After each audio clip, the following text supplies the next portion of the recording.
Good afternoon. I'm Pastor Daniel Rift with ELCA World Hunger and Lutheran Disaster Response. I want to invite you to a brief live stream, occasional live stream that we're having to update you on some of the information about Ukraine and Eastern Europe and the ongoing conflict and humanitarian crisis in the region. Today, particularly, we're going to concentrate on an update of what the church has been about and in support of communities in Eastern Europe and some of the impact that this is having upon hunger both in Eastern Europe and around the world. I want to start with a thank you to all who have supported the work of Lutheran Disaster Response and the Evangelical Lutheran Church in America to stand in solidarity and in accompaniment with our companions in Eastern Europe. And if you want to know more about that, you can, at the end of this, go to visit elca.org/Ukraine. It's my pleasure to welcome this afternoon Pastor Rachel Eskesen. Rachel is the regional program director for the mission work that we do with our companions in Europe. And is under mission service with the Evangelical Lutheran Church in America, is joining us today from southern Poland, where she's been visiting with those who have been most actively engaged in working with refugees from Ukraine. So Rachel, good afternoon here, good evening there. It's great to see you. Hi, Dan. Nice to see you too. Can you just start us out with a little bit of background on what's happening in church life on the ground in places where we're in response to this crisis? Sure, thank you. It would be really, no one anticipated that the invasion would start and this war would start. And so even in that surprise, no one could imagine, or few could imagine, that what would be a week to 2 weeks is now over 2 months. And so at that point, I could imagine people would get compassion fatigue of hosting people in their house as the time just continues on. However, what I'm seeing meeting with our colleagues and our companion churches here in Poland is a deepening of the compassion and care for those who are welcomed. For example, there's a Lutheran church in Krakow, St. Martin's, who have welcomed 12 families, 22 people in total, women and their children. And some of them arrived the first days after the Russian invasion, and some arrived most recently. And all of them described each other as family, that they have somehow built a community there together. And they're facing some challenges of the long-term questions, again, of will we go back? What is next? When shall we return? So there's a lot of these questions in the communities and with the churches of how to support them. So the churches are also exploring ways to expand not just the practical pieces, but also the spiritual incorporation of these refugee communities. So looking for ways. For example, the congregation in Zirodów, where we celebrated worship this last Sunday with the congregation there, who is led by the first woman ordained in the Lutheran Church in Poland, ordained just this last May 7th, with a total of 9 women were ordained. They invited the smallest member of the family from Ukraine that they're hosting in their family, a little boy, just 4, after the church service, to sing a song in Ukrainian that he had been practicing and wanted to share. So this kind of like joyful opportunities for celebration and community they're finding. And then in Vuj, they're incorporating in their congregational life Ukrainian language Bible readings into their Sunday service, arranging for Polish lessons. It's incredible the particular care that we can see of the churches and the way that they're presenting welcome to the arriving refugees. So Rachel, our work is extending, I mean, you've mentioned Poland, I know Slovakia, Hungary, Romania, in Ukraine itself, other locations? Yeah, Moldova as well. So we stand in solidarity. We have accompanying relationships. We express this kind of loving kindness in in all of those areas, principally through the church or the church-related work. What difference does that make for folks in those situations? You know, Dan, I can't say enough how important and crucial the continued prayer is for our companions here. Prayers for those who are displaced, who are refugees, for those who are welcoming refugees, and for all of those impacted by the violence in Ukraine. It really does mean so much. And then also through donations to Lutheran Disaster Response, we've been able to do some practical equipping of our partners in region as they prepare safe spaces in their church buildings for arriving refugees, registration centers so that they can receive the cash assistance they need, food, housing, needed supplies, connecting them with other resources. As well, donations to Lutheran Disaster Response have allowed churches to enhance infrastructure for their response ministries that already existed. So, for example, the Lutheran Church in Slovakia, they were receiving a lot of donations, but they didn't have any place to put them, organize them, and distribute them.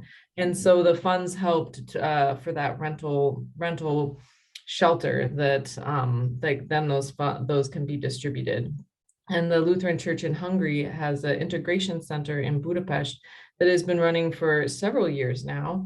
But the sheer volume of need at this time, Lutheran Disaster Response funds from congregations, individuals, from around the United States have allowed for the ministry there to be enhanced, hiring translators, additional legal staff, psychosocial support, and then not just that, not just building space, but also supporting the pastors and the care workers with trauma support and psychosocial support so that they, because it's not a sprint, it's a marathon.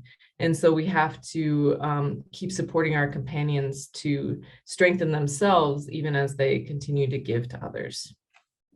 It's really helpful to be reminded that this really is a marathon, to prepare ourselves for that also as people of solidarity in the midst of this. Early on, we heard about these waves upon waves upon waves of refugees. Now we hear about some people returning, some communities that are ready, others that continue to be internally displaced in Ukraine. Can you tell us a little bit more of the specifics of all of that? Yeah, Dan, earlier today we visited one of the border crossings between Ukraine and Poland, and they were saying, also talking about the different waves, and then also in conversation with our companions and with the refugees themselves, we're seeing it's across, there is no one story about what is happening for an individual and a family. So some of the kids who are displaced are enrolled in online school, and some of them are enrolled in local school. Some families are returning to Ukraine. Some are still leaving Ukraine. Others are moving within Ukraine. And many of the people that we talked to, I would say actually a thread, though I wouldn't make it everyone, is that everyone is trying to find a way that they can also help. So those that were trained as teachers are trying to find ways to utilize those skills, even as they have also fled from violence, to share with the community. It's a good question, and I think it's a complicated context. Lots of answers.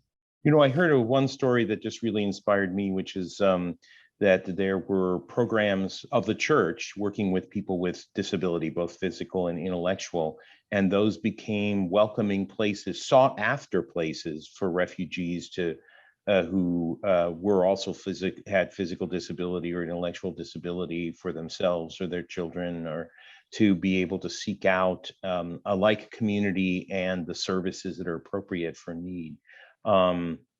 What's inspired you in the midst of all of this? That's a good question. And I think, it sounds really cheesy to say, but it genuinely is the people. So our companions in the region who are offering this wholehearted response. And I'm not romanticizing people. We're all imperfect in our own ways, but somehow there's this this beautiful embodiment of the body of Christ interconnected with one another, and in the suffering and in the joy and celebration. It's well, actually, why don't you hear from a couple of them themselves? So we have a little video, and in this video you'll meet two pastors from the Lutheran Church in Poland, and one person she's from Ukraine and fled the violence in the start of the war, and is now helping also arriving people from Ukraine who are fleeing violence. Third day on the war, we have became a message from Ukraine that one family with 7 people are coming to Łódź. They come with a very little car, only for 5 persons, but they come with 7 persons. And we have take this family to our parish house. And on the next few days, it was 28 people from Ukraine. They were here in Łódź, in our parish house. Keep praying for us. This is the most important stuff.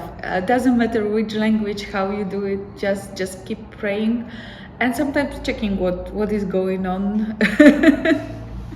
What maybe help we need, and try to I don't know, help us, because it's one of the more important things is that we don't be left and feel that you are left alone.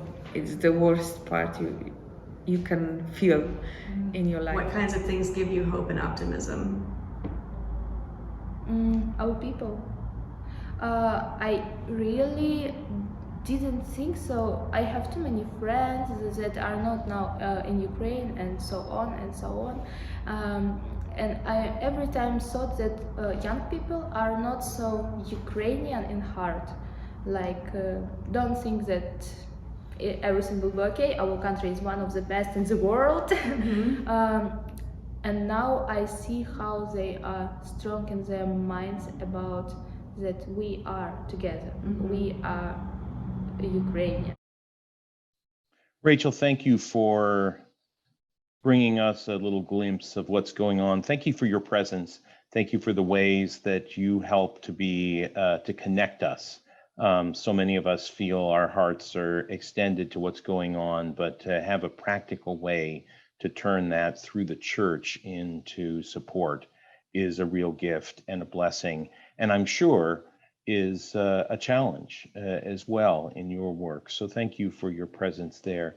I want to turn our attention now to another colleague of mine, Dr. Ryan Cumming, who is our Director for Hunger Education. Ryan is just one of those folks who really understands what are the patterns of hunger going on in the world. How do we really continue to live into our commitment to end extreme hunger? And the situation in Ukraine, I think we've all started to realize, has ripple effects around the world, especially when it comes into food and food systems, because it has impacted one of the areas that is so fertile for food production, for fertilizer, and for other matters that have helped us to be turning the corner on hunger in the world. Ryan, I appreciate you joining us today. If we've learned anything in the last few years, it's this nature that we are interconnected, that what happens in one part of the world, whether it be about a virus, or it be about food, or it be about trade, or anything else, has a ripple effect. I'm wondering how you're seeing the analysis and the expectation and the concern that what's happening in Eastern Europe might have a wider effect. Yes, thank you, Dan. As you mentioned, we're interconnected. And so when we think of the global food supply, we can take many advantages of being connected, around the globe with different countries, different people. But we also, what that also means is that we share risks. And so when something happens in a different region of the world, it often has ripple effects that can be felt throughout that global system. And obviously, our most immediate concern is with with the neighbors that Rachel talked about, the people who are directly impacted within Ukraine, the people who are welcoming them within Eastern Europe. We know that when people are forced to flee their homes due to conflict, that they take on a lot of new and deeper vulnerabilities, even after they return to their home country or resettle elsewhere. But we know too that with this crisis in particular, these effects are already rippling around the world. You may have heard Ukraine referred to as the breadbasket of Europe, and that's no exaggeration. In fact, it might be a little bit of an understatement, given the role that Ukraine and Russia play in the global food system. Together, those two countries provide about 30% of the world's cereal supplies. These are grains like wheat, rye, barley. These are core components of the global food supply, both for human consumption directly, but also as ingredients in other foods and for livestock feed. And the problem that we're seeing now is that many of the countries who are most reliant on those exports from Ukraine and Russia are countries that already weren't doing very well before when it came to hunger. These are countries who, due to the COVID-19 pandemic, their own violent conflicts, natural disasters, things like that, they were already at risk. And now this conflict in Ukraine both reveals and deepens those vulnerabilities. We can kind of think of the ripple effects in two ways, right? So the first is in terms of breadth. How many people are affected and how widespread it is. And what we know already is that it's very widespread. The FAO, the Food and Agriculture Organization of the United Nations, estimates that anywhere from about 8 to 13 million people might become hungry due to this conflict. A lot of that having to do with not being able to get those exports that they rely on. The second way we can think about this is in terms of length. How long will it last?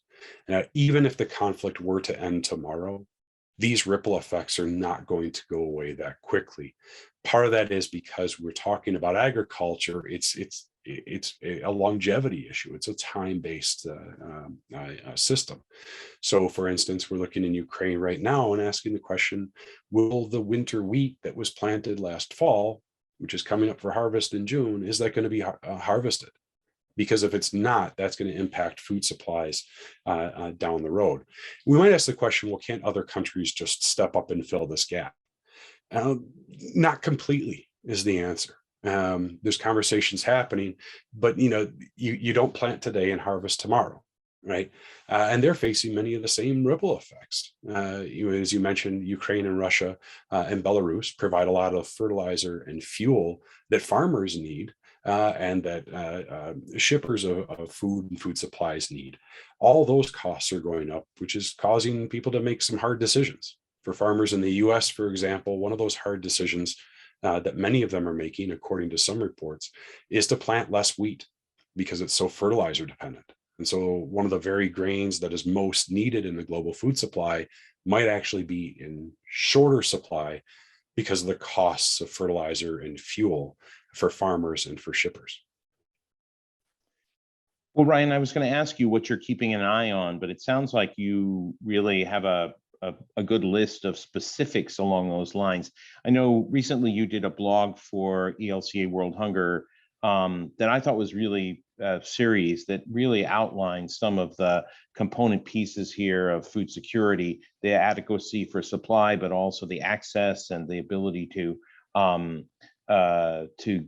stability in the long run, food utilization as being kind of those components. I think is it at blog.elca.org/hunger? Is that the close? blogs.elca.org/Ukraine. /Ukraine. Okay, excellent. Yeah, I just thought that was amazing. Do you, as you've now started to live into that, are there some things that we should keep an eye on? Yeah, most definitely. We're keeping an eye on a lot of different things, and there are things that we're waiting to see if they emerge, right? So when we talk about food security, and that's a little bit different than when we talk about hunger. We talk about hunger globally, usually we're talking about undernourishment. We talk about food security, we're talking about whether or not people have reliable, safe access to sufficient food that will meet their nutritional needs. And when we look at that, there's four components, right? So food production, is enough food being produced? Food access, if there's enough food, can people access it? Food utilization, can people use it safely or store it safely? And then stability. Does that system happen within a stable political, economic, and social environment? The Secretary General of the United Nations, Antonio Guterres, has said that conflict and hunger are mutually reinforcing. If we want to end one, we have to work on both, right? We can't end one without the other, and he's not wrong. Conflict, and one of the reasons it is one of the primary drivers of food insecurity and hunger, is that it affects every aspect of the food system. When it comes to production with the war in Ukraine, we're looking at the question of are farmers in Ukraine going to be able to attend to their fields? Are they going to be able to reap harvests that they've already planted? Are they going to be able to plant new harvests going forward? One of the consequences of conflict that we know is that farmers become, understandably so, very risk averse. They plant less. They tend to focus on subsistence farming because it's less risk. There's less investment involved, right? Also, we're looking at whether or not they're going to be able to receive the seeds, tools, fuel, fertilizer, machinery replacement parts, and things like that they're going to need to raise crops going forward. So in terms of food production, we have a lot of questions. Then in terms of food access, obviously the most visible aspect are the closure of ports and sanctions, closure of roads and markets and things like that. The longer that lasts, the more of those supplies get locked out of the food chain. Right now, the World Food Program estimates that about 13.5 million tons of wheat from Ukraine and Russia are just locked out of the global food system. There's no way to get them to people who need them, or to markets where people can purchase them. And then, of course, is the question of food prices, which we have read so much about recently. Food prices have gone up astronomically, in part because of COVID. They were already kind of on the rise. And now with this conflict, they've skyrocketed. So even if people can access food, even if it's there, in many cases, they simply can't afford it. So one of the key things we're looking at is food prices. Will those stabilize at some point? Lastly, the last thing we're keeping an eye on is stability. We know that access to food impacts political, social, and civil stability. And we're already seeing protests related to food prices and fuel prices in places like Sri Lanka, Peru, Pakistan, Iraq. We saw food and fuel prices become an issue in the recent presidential election in France. We know it's an issue here in the United States as well. And all this can contribute to environments of instability that can make it even harder to keep that global food system running efficiently, and can threaten people's confidence in the system as well. So we're seeing all these spiraling effects that we're keeping an eye on for the long-term response to hunger. So Ryan, I mean, this is not the first time in the world, and I can remember when I was in high school and when I was a young man, that we had waves of extended famine in certain parts of the world. That we had, when ELCA World Hunger was formed in the early 70s, there was a crisis of the wheat crop in the Soviet Union that had formed, this worldwide crisis of the cost of wheat futures. And while we were doing fine in the United States because of that, we had other challenges in the United States because of the economy. So this isn't the first time we've kind of been down this path. We've made such progress over the last 4, 5, 6 decades in this. I'm just wondering if there are lessons that we bring into this space as well. Yeah, I think that's exactly right. I mean, those of us who remember, the 1980s, early 1990s, when we had extended famine, we had very, very high rates of hunger. What we saw with that since 1990 was we saw the world make tremendous progress against hunger. 1990, we had about 1 billion people around the world who were hungry.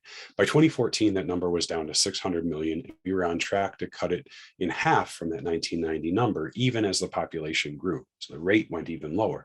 And it's still too many people who are hungry, but it's great progress in just a couple of decades. Since about 2016, that progress really started leveling off. And then it started to slowly go back up. COVID, it went more quickly. And now with the conflict in Ukraine and other events around the world, it's going up more quickly than before, right? So it looks a little bit like a flattened U when you look at the graph. And that the side of the U that's the most recent years is really distressing to look at. It's really distressing to think that progress start to be reversed. But the one lesson that we can take away from that is we did make progress. We can make progress. Hunger is not inevitable. We know that.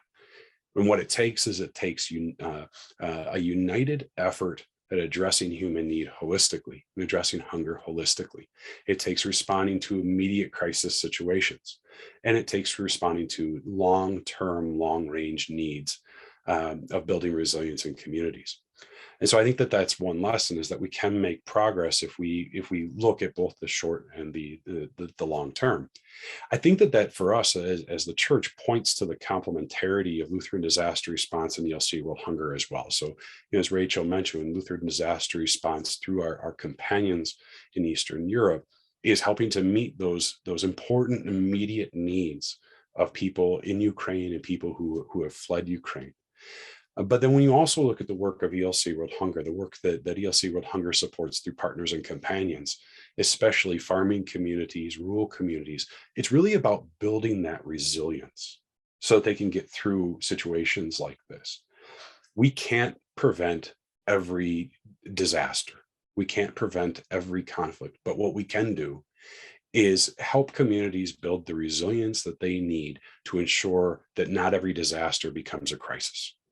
And so those two kinds of responses really work together. And I think that's the other piece that we learn together as church. The last thing that I would say in regards to that is that we know that this works together for us as church best through relationships. By having those relationships that Rachel mentioned, we're able to respond more effectively, more authentically, and in more meaningful, sustainable ways than we could if we ever did this alone. That it happens through relationships. And those relationships are part of what makes this work so important. I mean, I think that would be the, if I may, a final takeaway from that. That when we look at the work that Rachel's describing, that hospitality, that welcome, that's so important. When we look at the long-range responses to hunger, this is church. And that's what we've learned in our long history as Lutherans, as Christians, as people of God responding to human need. This is church. This is what it means to be people set free by grace, to love, serve, and accompany our neighbors. And in the midst of that, we do so testifying to that promise of God of a time when we will hunger no more and thirst no more, and when God will wipe away every tear from our eyes. Sometimes that promise comes easy. And sometimes you cling to it with both hands and you just keep working, even when the world calls it foolishness, knowing that's the future that's in store for us. And I think if there's a lesson that we take as a people of God, it's that.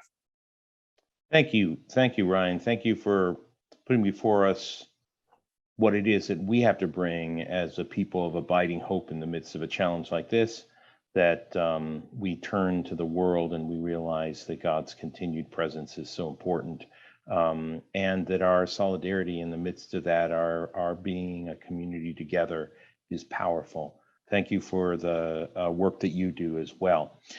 Rachel's going to join us here in a minute to close us in prayer, but I wanted to continue to encourage people to support the work that we do through elca.org/Ukraine. The work expands by the resources that are available.